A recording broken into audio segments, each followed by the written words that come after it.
ಈಗ ಬಂದೆಯಾ? ಹಾ ಹೌದಿ, ನಾನು ಈಗ ತಾನೇ ಬಂದೆ. ಅಂದ ಹಾಗೆ ತಾವು ಈ ಕಡೆಗೆ? ಏನಿಲ್ಲ, ವಾಕಿಂಗ್ ಅಂತ ಹೊರಟಿದ್ದೆ. ಹಾ ಹೌದು, ಅಂದಾಗೆ ತಾವು ನಿಮ್ಮ ಬರುವಿಕೆಗಾಗಿ ನಾನಿನ್ನು ಕಾಯ್ತಾ ಇದ್ದೇನೆ. ಏನಾದ್ರೂ ಮಾಡಿ ತಾವು ಬರುವಾಗ ಮನೆಯಲ್ಲಿ ಯಾರು ನೋಡಿದ್ರ? ಹಾ ಅವನೇ ಪುಂಡನಂತ ನಮ್ಮ ಮನೆಗೆ ಬಂದು ಹೋದ. ಅವನು ಪೂರ್ಣನಲ್ಲ ಮೊದಲ, ಅವನ ಹೆಸರು ಚಂದ್ರಶೇಖರ್ ಅಂತ.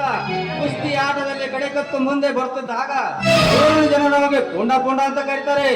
ನಾವು ಕೂಡ ಅದನ್ನೇ ಕರಿತೀವಿ. ಅದೇ ಪುಂಡನೇ ನಮ್ಮ ಮನೆಗೆ ಬಂದು ಸಿಕ್ಕಂತೆ ಜಗಳವಾಡಿ ಹೊಡೆದಾಡಿ ಹೋಗಿದ್ದಾನೆ. ಹೇಗೆ ಅಂತ? ಏಕೆ ಅಂದ್ರೆ ಅದೇ ನಿಮ್ಮ ಮನೆತನದ ವಿಚಾರವನ್ನು ನಮ್ಮ ಹತ್ರ ತಿಳಿಸಿ ಚಂದ್ರುವಿನ ಓದುವ ಬಗ್ಗೆ ವಿಚಾರಿಸಿ ಹೋದ. ನಮ್ಮ ಹಿರಿ ಮಾವ ಪರಿಚಯ ಇದ್ದಿದ್ದಲ್ಲವೇ?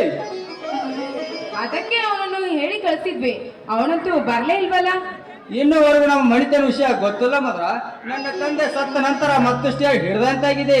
ಮೇಲಾಗಿ ನಮ್ಮ ಮಣಿತನ ಜವಾಬ್ದಾರಿ ಅವ್ರಿಗೆ ಬಿದ್ದಿದೆ. ಸ್ವತಃ ನಾನೇ ಊರಿಗೆ ಹೋಗಿ ಅಂದೆಲ್ಲ ಸರಿಪಡಿಸಿ ಖರ್ಚಿಗೆ ಹಣವನ್ನು ತರ್ತೀನಿ. ನೋಡಿ, ನೀವೇನು ಊರಿಗೆ ಹೋಗೋದು ಬೇಡ, ಹಣವನ್ನು ಇಲ್ಲೇ ತರಿಸ್ಬಿಡೋಣ, ಏನಂತೀರಾ? ನೀನು ಇರುವಾಗ ನನಗೆ ಹೇಗೆ ಕೊರತೆ ಮಧುರ? ಅದಕ್ಕೇಕೆ ಚಿಂತೆಯನ್ನು ಮಾಡ್ತೀರಾ?